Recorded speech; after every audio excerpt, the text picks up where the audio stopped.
ఒక నాయకుడిని, ఒక సిద్ధాంతాన్ని, వైఎస్ఆర్ కుటుంబాన్ని నమ్ముకొని చిత్తశుద్దితో కమిట్మెంట్తో పనిచేసినటువంటి నాయకుడు అంబటి రాంబాబు గారు. నిన్న అసెంబ్లీలో ఆయన జైల్లో ఉన్నారు. ఆయన పైన 30 కేసులు పెట్టినారు. అయినా కూడా కడుపు మంట సాలలే వీళ్ళకందరికీ. నిన్న తెలుగుదేశం పార్టీ వాళ్ళు ఫీజు రియంబర్స్మెంట్ బకాయిలు ఏమైనారా అంటే సమాధానం లేదు. ఆరోగ్యశ్రీ సేవలు ఎందుకు ఆపేసినారా అంటే సమాధానం లేదు. 99 రూపాయలకే ప్రభుత్వ భూములన్నీ కూడా ఎందుకు ఇచ్చేస్తున్నారంటే సమాధానం లేదు. హోమ్ మినిస్టర్ ఏం మాట్లాడుతుంది వీటికి సమాధానం అడిగితే తెలుసా? అంబటి రాంబాబు గారు ఇట్ అన్నారంట.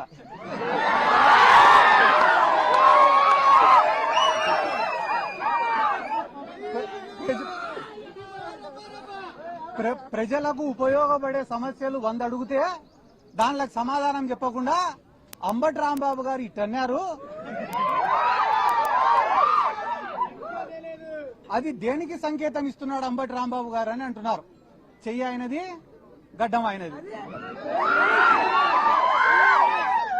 అంటే ఈ రాష్ట్రంలో తెలుగుదేశం వాళ్ళు చేసేది ఏమరా అంటే మంచి సబ్జెక్టును అంతా పక్కకు దుబ్బేసి పనికి మాలినది ఒక్కటి పట్టుకుంటారు. ఈ రోజు వాళ్ళు ఏమనుకుంటున్నారు టీడీపీ వాళ్ళంటే అంబటి రాంబాబు గారిని ఇబ్బంది పెడుతున్నాం, బాధ పెడుతున్నామని అనుకుంటున్నారు. కానీ అంబటి రాంబాబు గారు ఏమనుకుంటున్నారు? నేను వైఎస్ఆర్ కాంగ్రెస్ పార్టీ కోసం పోరాడతానా, అందుకు నేను గర్వపడుతున్నా అనుకుంటున్నాడు. ఆయన అట్లా అనుకునే రోజులు మీరు ఆయనను బాధ పెట్టేది లేదు, ఆయనను పీకేది కూడా లేదని చెప్పి జీవితంలో ఎప్పుడైనా ఒకటి ఉంటుందన్నా. ఏంది రాది అంటే మనం చేసే తప్పులు మనకు చాలా చిన్నగా కనిపిస్తాయి, కానీ ప్రపంచానికి చాలా పెద్దగా కనిపిస్తాయి. అదే రకంగా మనం చేసే మంచి మనకు చాలా పెద్దగా కనిపిస్తుంది, కానీ ప్రపంచానికి చాలా చిన్నగా కనిపిస్తుంది. ఈ రోజు కూటమి ప్రభుత్వం యొక్క పరిస్థితి ఏమరా అంటే పొద్దున్న నుంచి రాత్రి వరకు చేసేటివన్నీ కూడా తప్పులే, అయినా కూడా వాళ్ళ కళ్ళకు అవి కనపడ్డంలే. తిరుమల లడ్డు విషయమే దీనికి ఉదాహరణ. వాళ్ళ దృష్టిలో తిరుమల లడ్డు అనేది చాలా చిన్న విషయం, కానీ అది చిన్న విషయం కాదన్నా. పోయి వీళ్ళు వెంకటేశ్వర స్వామితో పెట్టుకున్నారు, నామరూపాలు లేకుండా పోతారు అతి త్వరలో అని కూడా ఈ సందర్భంగా నేను తెలియజేస్తున్నా. మనసుతో ఆలోచించే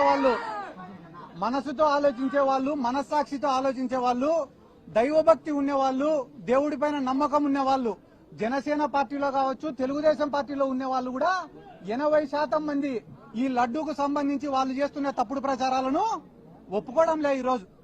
కాబట్టి అంబటి రాంబాబు గారిని ఏదో జైలుకు పంపించినంత మాత్రాన ఈ పోరాటం ఆగిపోతుంది, ఇంకా ఎవరు మాట్లాడరు అని అనుకోవడం వాళ్ళ అవివేకం. ఎందుకంటే అంబటి రాంబాబు గారికి జైలుకు పంపించిన రోజు నుంచి ఈ రోజు వరకు వైఎస్ఆర్ కాంగ్రెస్ పార్టీ మాట్లాడడం పక్కన పెట్టండి, మా మౌనిక గారే అద్భుతంగా మాట్లాడుతున్నారు, అనర్గళంగా మాట్లాడుతున్నారు, ధైర్యంగా మాట్లాడుతున్నారు.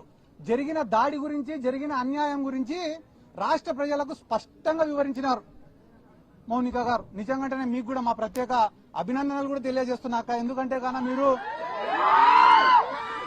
మీరు యాక్టివ్ పాలిటిక్స్ లో లేకపోయినా కూడా ప్రజలకు అంత అర్థమయ్యే విధంగా చెప్పడం నిజంగానే చాలా సంతోషం. ఎందుకంటే 10 మంది ఆలోచింపజేసే విధంగా మీరు మాట్లాడినారు. మీరు మాట్లాడిన ఒక గొప్ప మాట ఏమరా అంటే రాళ్లు రువ్వుతున్నా, కత్తులు దూస్తున్నా, గోడల్లో నుంచి గుణపాలు దింపుతున్నా కూడా అంబటి రాంబాబు గారు భయపడలేదంటే ఆయనకు వ్యవస్థలపైన ఉండేటటువంటి నమ్మకం అని ఒక గొప్ప మాట మాట్లాడడం నిజంగానే మా అందరికీ చాలా సంతోషించదగిన విషయం అని చెప్పి సందర్భంగా తెలియజేసుకుంటూ, కానీ ఒక్క బాధ ఏమరా అంటే మీరు ఒక తప్పు కూడా మాట్లాడినారు. ఏం మాట్లాడినారు? ఆ తప్పు అంటే పవన్ కళ్యాణ్ ఇప్పటి వరకు స్పందించలే అని చెప్పి మాట్లాడినారు మీరు. జనసేన కార్యకర్తలను టీడీపీ వాళ్ళు ఎంటబడి కుక్కల్ని కొట్టినట్టు కొడితే కూడా ఆయన స్పందించలేక,